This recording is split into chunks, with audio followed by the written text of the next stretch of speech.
Welcome to the lecture on power plants. In this lecture, we will try to see the application part of whatever we have studied in thermodynamics.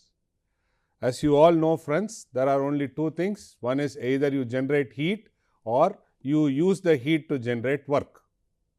So, these are the two things. So, evaporation becomes important, condensation is the counter of it.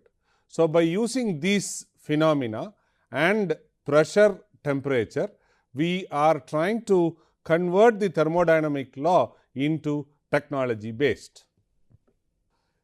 We will first go through power plant, where exhaustively the understanding of thermodynamics play a very important role.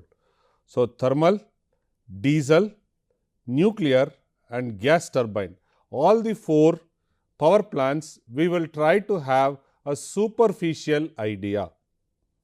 Thermal power plant is you start from coal, you try to generate electricity at the last. Diesel, start with diesel, generate. All your DG sets, diesel generator, are based on it. Then nuclear, where you use a nuclear fusion concept, try to generate energy and then go on. Gas turbine, replace coal with gas and then start generating electricity. So, it can be a small system, it can be a large system. Gas turbines can be as small as which can be used in aeroplanes or small jet planes or in glider planes. Diesel is in the same way. So, today you can use diesel, it is not a power plant, it is a small engine which can be used in drones. So, these are very important applications where you see thermodynamics. Next is nuclear versus steam power plant. What is the advantage? Why people are going for nuclear as compared to that of steam? These are some fundamental understanding we will do. Then we will try to see different types of boilers, wherein which we will try to see water tube boiler and fire tube. See, boilers are basically used to increase the temperature, convert the phase from phase change from liquid phase to gaseous phase. Then requirements of a good boiler.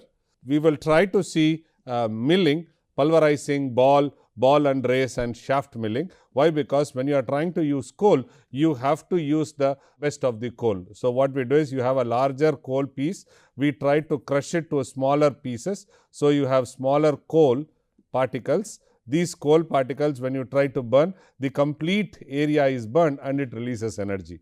So, it is much efficient. So, people always try to convert the solid into pulverized particles. Then we will try to see steam condenser, then ethical problems, nuclear power plant, then IC engine 4-stroke and 2-stroke, electric vehicles, hybrid vehicles, and finally, IC versus electric versus hybrid vehicle. We will try to see in the next two lectures. Power plant and boilers. Moment we say a power plant, there is an integral component called boiler in it. It is a complete system of its own. Power plant are large scale industrial facilities that convert primary source of energy as coal, oil, natural gas, nuclear energy, water flow, solar radiation or wind into a usable electric energy. These plants play a crucial role in powering modern society by supplying electricity to residential, commercial, industrial through a national or regional power grids. Among the different types of power plant, thermal power plant are most widely used, especially in countries having abundant fossil fuel reserve. India also thermal power plants are more in number. So, this is how a typical power plant looks like. So, you see there is a cooling tower.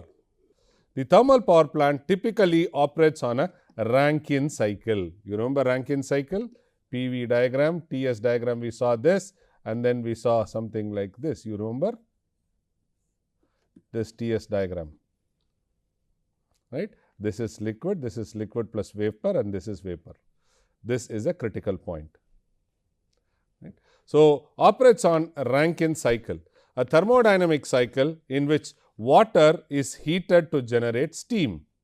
You follow this, which then expands, the steam then expands through a turbine to produce mechanical energy, subsequently converts into electrical energy via a generator. So, water heating steam, steam passing through a turbine, turbine rotates, it will be one shaft, several turbine blades attached. When liquid gets converted into steam, there is a temperature increase, there is also a pressure increase. This pressure dies down when it tries to do its work heating the turbine, it rotates, the temperature falls down, the pressure also falls down, and then we try to collect the output from the turbine blade through a shaft. This shaft is attached to a generator, electricity is produced. Whatever is left out, the pressure reduced, temperature will not be room temperature, it will be slightly higher than room temperature. We put a condenser, or we again put a generator there, so a heater there, and then we try to take an output, produce the second stage output, and finally we try to condense it. So, this is what is told in this section. So, they can also be termed as steam power plants. Thermal power plants can also be termed as steam power plants. At the heart of thermal power plant lies the boiler, where there is a phase change, a closed. See, you can always have open loop power plant, but open loop power plant means the water gets wasted. So, it is always good to have closed one, so that you recycle the same water. While recycling also, every time one cycle it is done, you will lose 3 to 4% of the water, but still they call it as closed loop and it is okay. The pressurized vessel that heats the water using combustion of fuel such as coal, gas or oil. Wherever there is a natural gas coming out, they directly attach this natural gas output to a boiler, or you can use oil or coal. When the power plant is very small inside a factory, they try to use oil. The boilers are responsible for generating high pressure, high temperature steam necessary to drive the turbine. Turbine is a huge massive mass. It is like a blade, but a huge massive mass. If you have to rotate it, you should hit with so much of power. So, that is by pressure and temperature, right. You cannot increase only temperature without pressure. So, it is pressure and temperature. When that hits, it tries to rotate, and the blade also will be at a tangent. So, when it hits tangentially, so this rotates. So, when one blade rotates, the second blade comes, again the steam will be hitting there. So, this will try to generate a rotation motion. Based on design and function, boilers are classified as fire tube boilers and water tube boilers. The fire tube boilers have hot gas flowing through the tubes. Fire tube boiler, the hot gas, working fluid is hot gas flowing through tubes surrounded by water, suitable for low to medium pressure applications. So, you will have a tube. So, inside the tube there will be gas which goes, this gas will be hot. So, there outside you will have water. So, if you go back and see, we studied in the previous lectures crisscrossing, coaxial flowing, all these things come here. The water tube boiler have water flowing inside the tube, that is a big difference. Fire tube is gas, in water it is water with hot gas outside, and are ideal for high pressure. This is for low pressure, this is for high pressure. These are boilers. High capacity operation commonly used for large thermal power station. The modern power plant boilers include additional components like economizer, superheater and air preheater to enhance the thermal efficiency and reduce the fuel consumption. What does it mean? After the work is done on a turbine blade, there will be a pressure reduction and temperature reduction. Now, what we do is, it is, see for example, these are two levels. From here, you try to increase it to a higher level. For example, this is 100 degrees Celsius and it is all steam. Maybe assume that pressure is 5 bar, just for discussion sake.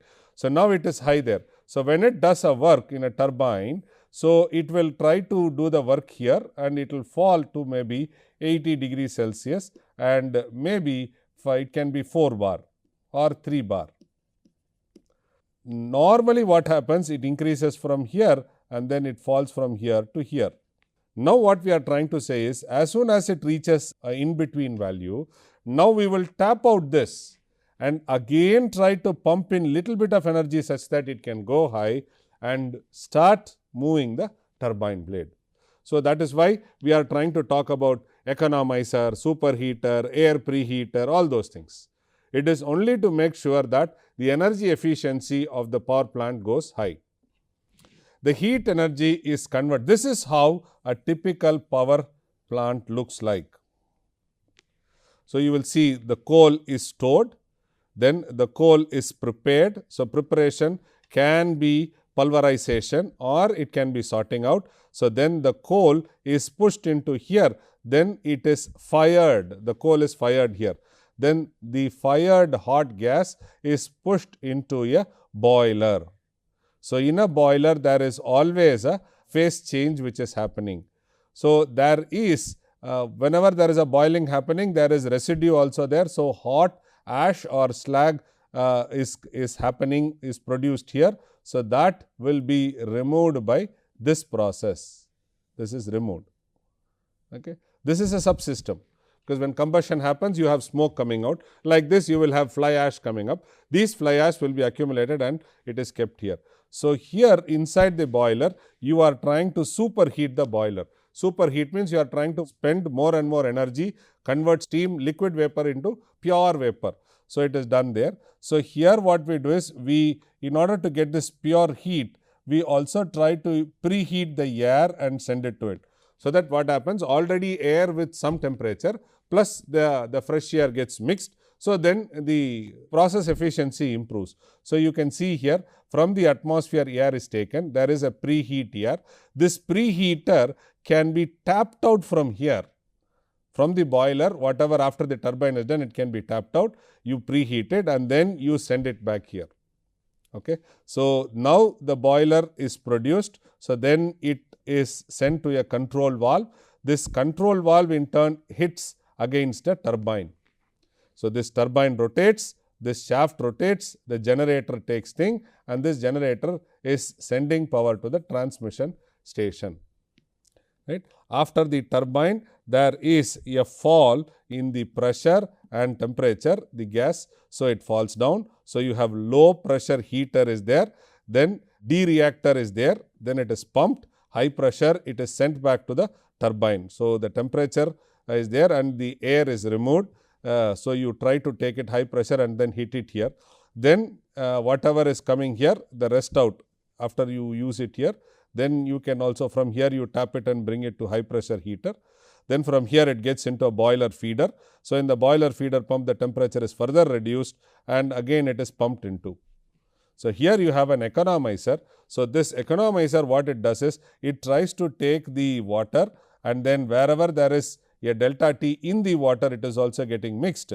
So, that this is pushed into the control valve. So, here the temperature, already the water which is there is at a higher temperature. So, with lesser energy, it can gain high pressure and temperature.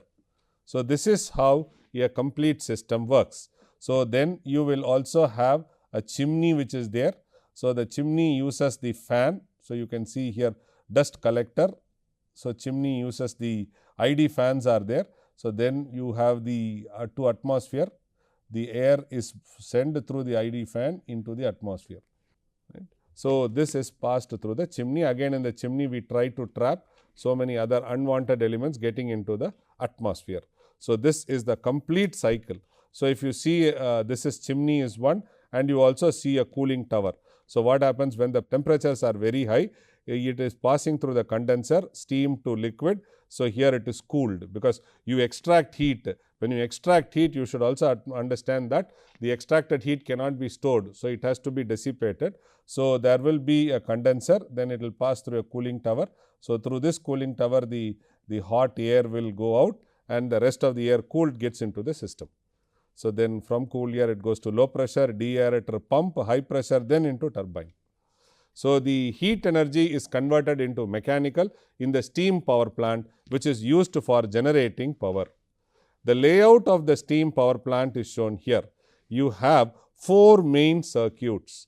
The first circuit is coal ash circuit, which we saw. This is circuit 1. Then you have air flue gas circuit. So, this is what is the second circuit. Then you have water steam circuit, the center one. Then we have cooling water circuit. 4 circuits are there. 4 circuits, each of them are an independent system for itself. They are very massive and there are a lot of mechanical engineering parts which go here. Ultimately, there is only working fluid water. This water gets converted into steam. The steam can be dry, the steam can be mixed with water. When you have a dry steam, the efficiency is very high. For generating it, you need to use heat. So, how does this heat come? By burning coal. And I try to take the last bit of essence what is there in the steam or in the water with respect to temperature and pressure.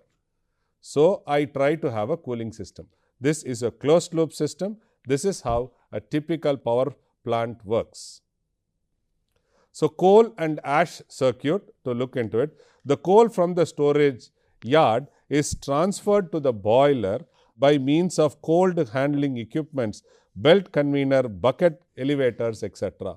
So, sometimes you will see the coal will be stored in a very far off distance and the power plant will be here. So, in between this and this, they used to have belt conveyors. In this belt conveyors, it always uses gravity. So, this gravity, what they do is from up to down it moves. While moving so, all the dust particles are removed. Then, while running through a distance of maybe a kilometer or kilometer and 2, they can go straight line or they can go in serpentine. The unwanted coal, ore, whatever is there, the stone and other things are also removed. And then finally, it is taken to a elevated height. From there, it is poured. So, then what happens? All the dust also goes away. So, finally, what you have is to a large extent only coal. The ash resulting from the combustion. So, what you do is you try to take the coal. So, this is the ash hopper. So, then you have a slew way. Then you have a crusher to an ejector. Then it goes into a ash pit, right. So, ash pit, from the ash pit it goes to the ash and then it goes into the reservoir. Sludge is also there. Sluice, and this is sludge, slew way. This is slew way. Ash resulting from the combustion of coal in the boiler furnace is collected. So, when it burns, the coal is converted into ash. It is not 100%, the ash are small lightweight particles. So, those ash are collected in the boiler furnace, is collected at the back of the boiler and is removed to ash storage yard through the ash handling equipments. Today, these ash finds a lot of application in construction industry. When you build building blocks, these ashes are used, and now these ashes are also mixed along with the bitumen and then they are added to the roads also. So, now the fly ash whatever comes out is getting into real time use. The air and flue gas circuit, the air is taken from the atmosphere to a preheater. It is heating, whose function is to raise the air temperature by heating of flue gases passing through to the chimney. The preheat air is supplied to the furnace of the boiler, because when it is at a higher temperature, it is easy for it to go to boil. The flue gases after combustion in the furnace passes through the boiler tube, then passes through the dust collector, economizer, preheater before they are exhaust to the atmosphere through the chimney. So, you can see here exhaust through the chimney, the last is through the chimney. So, you can see preheat. So, from the FD forced air, it comes here, preheat, then it gets into the control valve, right, then it goes into the economizer. So, the other way around is it also goes vice versa. This way, the heat of the flue gas are burnt gas. Flue gas would have been wasted otherwise, is used efficiently now. Thus, the overall efficiency of the power plant is improved by doing the preheating. Feed water and steam circuit. Steam flow, steam from the boiler goes through the superheater to the turbine. where it does work and then moves to the condenser to turn back into water. Water heating and circulation. The condensed water is heated. The condensed water is heated using steam from the turbine in LP and HP heaters, low pressure and high pressure heaters. So, the water is there, it is now heated using steam from the turbine, then further warmed in the economizer by flue gas before it goes into the boiler. So, normally in the boiler we used to pour a room temperature one. So, now what has happened, you are trying to increase the temperature by passing through this economizer, preheater, everything, and then you try to push it into the boiler. So, now it is already in a hot condition. It is not in a steam, but in somewhat higher condition, 50-60 degrees Celsius. So, now the efficiency becomes better. Cooling water circuit. The water from for condensing, a large amount of water is needed to cool and condense the steam in the condenser. Usually, it is taken from the river or from the lake. That is why major power plants are constructed close to a river. So, the cooling tower water is taken from there. Reuse of water. If enough water isn't there, the hot water is cooled in a cooling tower or pond and reused into the system. So, the other one is hydroelectric power plant system. Here the water is moved from a certain height and the water with very high pressure comes and hits a turbine, and this turbine rotates, that is attached to a generator, and there it produces electricity. This is another kind of power plant. This is called as hydroelectric power plants. A continuous available of water being the basic necessity of the hydroelectric plant, the water collects from the catchment area during rainy season and it is stored in a reservoir. So, then it is allowed to pass through a penstock, right. The water in the dam after a certain level in the reservoir overflows through spillway without allowing the increase in water level in the reservoir during the rainy season. Spillway means many a times you can see here, this is the way the water flows, but here they will used to have some small, something like a small hole. So, the excess water will be drained to it so that the tank level is or the reservoir level is maintained. So, that is done by spillway. So, when you try to store, the head is high. When the head is high, the pressure is high. So, you can see here the head gate, then water intake, track rack. So, this is the track rack. So, it goes, this is completely a dam. This is a dam. So, there is a water which flows through a penstock which goes and hits a turbine blade. So, now this turbine rotates, and after doing the job, it tries to enter, it tries to go by 2-3 ways. One, it tries to come through this and the water gets discharged. The other way around is the water goes, because it splashes, right. It tries to hit at the wall and then it comes down and it goes away. So, this is a turbine, and here if you make it flat, it will create back pressure. So, they make a small channel through which the water gets hit and circulated and goes down. So, dams, you see this is the dam which we have, and you will have spillway, small spillways from here at a certain height, or from this itself side you can have something flowing. The function of a dam is to store and maintain water level, because this water level will give you head, this head will give you in turn pressure. So, if you see in many of the cities, you will have overhead tanks, overhead tanks. These tanks will be constructed at very high elevated locations, or they will support and construct right overhead tank maybe 30 meters high, 40 meters high, 25 meters high. You go higher and higher and higher, more is the head, then the water here can move to the entire town or entire village without any motor. So, that is why you create this. So, the function of a dam is to store and create that head and maintain the water level, which ultimately increases the reservoir capacity, right. If you increase this water level more and more and more, so then what will happen? You will have a pressure head larger and larger. The dam also helps to increase the working head of the power plant. The pressure tunnel, it carries water from the reservoir to sludge tank. Penstock, the water from the sludge tank is taken to the turbine by means of a penstock made up of reinforced concrete pipe or steel. So, what they are trying to talk about is this. There can be a pipe, or there can be a complete penstock, there can be a pipe, or there can be a duct which is concrete built. The such tank, there is a sudden increase in the pressure in the penstock due to sudden backflow of water as load on the turbine is reduced. So, when there is a flow, there is a sudden increase in the pressure in the penstock, right, due to sudden backflow. So, there is a backflow which happens in the penstock of the water as load on the turbine is reduced, right. So, the sudden increase of pressure in the penstock is known as water hammering.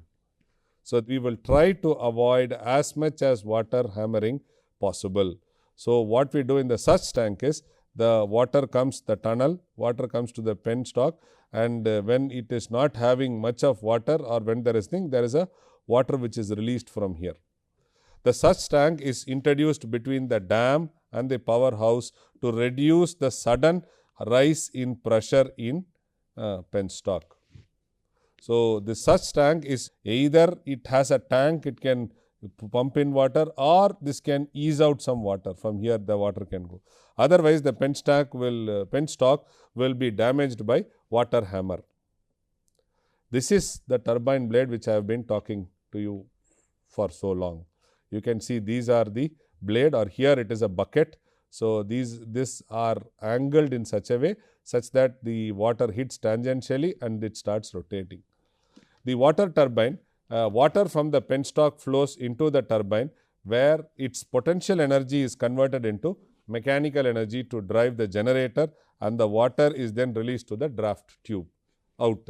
The draft tube, it is connected to the outlet of the turbine. It allows the turbine to be placed over tail race level. Okay. The tail race is a waterway to lead the water discharge from the turbine to river. The water held in the tail race is called as tail race water level. Okay. So, if you go back, this level is also very important. So, that is what I said. So, turbine, and then you have an outflow happening. So, you will have this tail race. Okay. Draft tube and tail race will be there. So, now let us get into nuclear power plant. Till now what we saw was thermal steam, and then we moved into water. So, in water the pressures are high, there is not much of temperature. Now, let us get into nuclear reactors. Nuclear reactors is an apparatus in which the heat is produced by nuclear fission change. So, here the figure shows various parts of nuclear reactor. So, you have a nuclear fuel. So, then you have moderators are here, these are moderators. Then you have control rods, these are control rods, right, the 2 1 which goes. Then you have a reflector, these are reflectors. Then you have a reactor vessel where you will see the boiler and other things. Then biological shielding, and then finally you will have a coolant out and coolant in, because the temperatures will go very high. Okay. So, where are the fuel rods? These are the nuclear fuel or fuel rods. You see rods which are there 1, 2, 3, 4, 5, 6, 7. These are all the fuel rods. So, these are all the various parts of a nuclear reactor. So, nuclear fuel. Nuclear reactor fuel should be fissionable material defined as an element or isotope whose nuclei can be caused to undergo nuclear fission by nuclear bombardments and to produce a fission chain reaction. Right. So, here this is very important, fissionable material, fusion, fission, right, and then whose nuclei can be caused to undergo nuclear fission by nuclear bombardment and to produce fission chain reaction. Because the reaction is chain, you would like to have a moderator to control the reaction. Uranium-235 is most unstable element and is capable of sustaining chain reaction. So, generally used as primary fuel. So, U-235, which is an unstable element. U-233 and Pu-239 element are artificially produced from thorium-232 and uranium-238 respectively and are called as secondary fuel. First is 235, primary material, and the second one is 233 and Pu-239, right? They are produced in the artificial method from thorium and uranium-238, and these are called as secondary fuel. Primary fuel, secondary fuel. And the availability of this material is very rare. But if you have a small mass, it can continuously produce reaction and you can produce lot of power. But getting that small mass itself is difficult. And around the globe, people are struggling to extract uranium and bring it to the form such that it can be used. Moderator. In the chain reaction, the neutrons produced are fast moving neutrons. So, there is a reaction. So, now there is fusion and there is a release, right. So, when there is a release, there is the neutrons are produced, and these neutrons which are produced, they move at extremely high speeds. So, now what we are supposed to do is reduce the speed of the neutrons. These fast moving neutrons are far less effective in causing the fission of 235 and try to escape from the reactor. To improve the utilization of these neutrons, their speed is to be reduced. This is done by colliding them with the nuclei of other material which is lighter, does not capture the neutron, but scatters them off. So, there is, assume that there is a shield, you throw a ball of a very high energy. The ball hits the shield and then or the wall, and then what happens? It disseminates, it tries to take a different angle. So, now the nuclei hits and then it shatters. So, when it shatters, it reduces energy, it changes direction. So, that is what happens here, right. These fast moving neutrons are far less effective in causing the fission of 235. It moves very fast.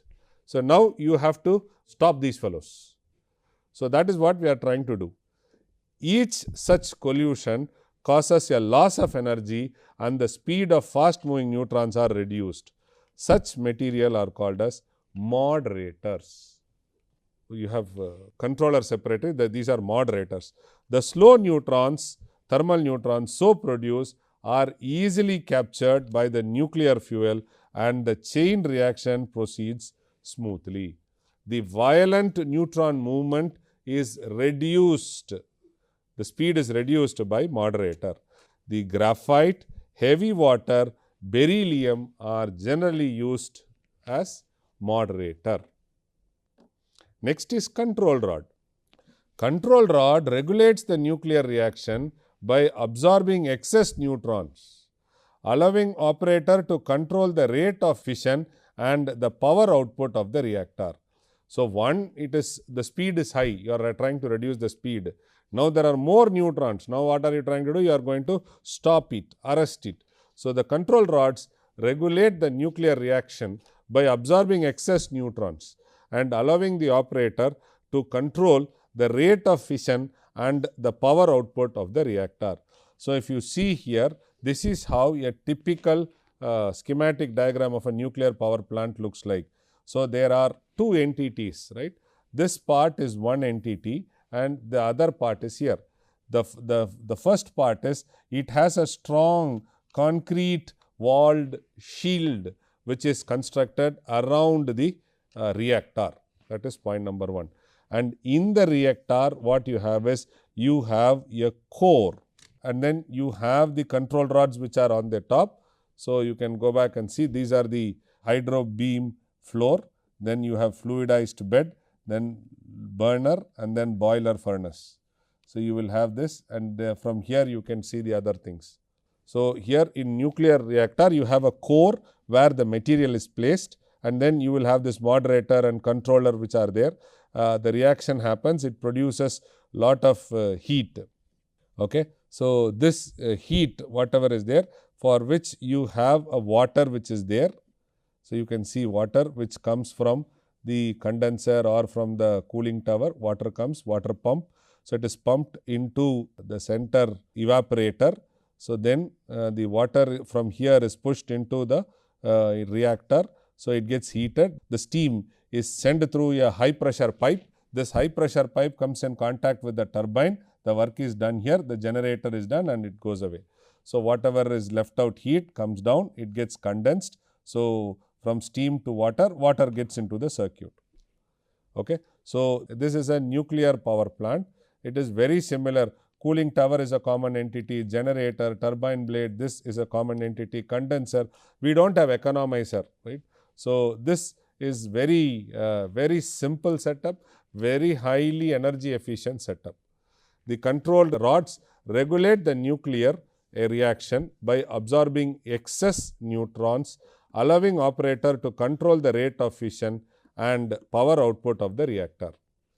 Inserting or withdrawing control rods, these rods moving up and down from the reactor core is the primary method of maintaining a safe and sustained chain reaction, preventing unsafe increase of the reactor temperature. More and more neutrons, more and more the temperature goes higher and higher and higher, there is no stop to it. So, the better way is moment the temperature goes high, you push the control rods down. Then you have reflectors. Reflectors means these are on the walls, right, on the walls. Some neutrons produced by fission are absorbed by fuel, moderator, coolant or structural material, while others may escape the core. To minimize the loss, a reflector is used around the reactor. So, all these fellows do. The fission are absorbed by fuel, moderator, coolant, structural material, everybody absorbs. But there are still residue, while others may escape the core. To minimize this loss, the reflectors are used. The reflectors made out of material like graphite, beryllium, bounces escape neutrons back into the core, enhancing neutron economy and sustain the fission chain reaction. The last one is the reactor vessel. It is a strong walled container housing the core of the power reactor. It contains moderator, reflector, thermal shield and control rods. Coolant. Coolant we use are circulated through the reactor core to absorb the heat generated by the nuclear fission and either transfers the heat to another medium or, if water is used, directly produce steam to drive the turbine blade. So, this is a coolant. So, you can see here control rods more precisely, and then you have coolant outlets. This is coolant outlet, okay. And this is where you have put the entire assembly, and you will have the thermal shield, everything here. An ideal coolant should be thermally stable. Water should be stable, have a higher boiling point and lower melting point. You do not have it, so you mix something and try to get it. So, heavy water is used, resist corrosion and possess a high heat transfer coefficient to ensure efficient and safe heat removal. So, the ideal coolant has to be having high boiling point, low melting point, low corrosion and high heat transfer coefficient. Nuclear fusion. The nuclear power plant works on the principle of fusion or fission. Fusion means its joining of atoms. In fusion, two light atomic nuclei like hydrogen combine to form a heavier nucleus like helium. it releases lot of energy during this process. When the atom fuses, a small amount of mass turns into a large amount of energy, which is nothing but E equal to mc square. Small amount. When the atom fuses, a small amount of mass turns into a large amount of energy. It occurs at very high temperatures and pressure. This fission. The fusion needs extremely high heat and pressure to force atoms close enough to fuse. It powers the sun and the stars. The energy we get from the sun is produced by fusion reaction in its core. It is called as clean and powerful energy source.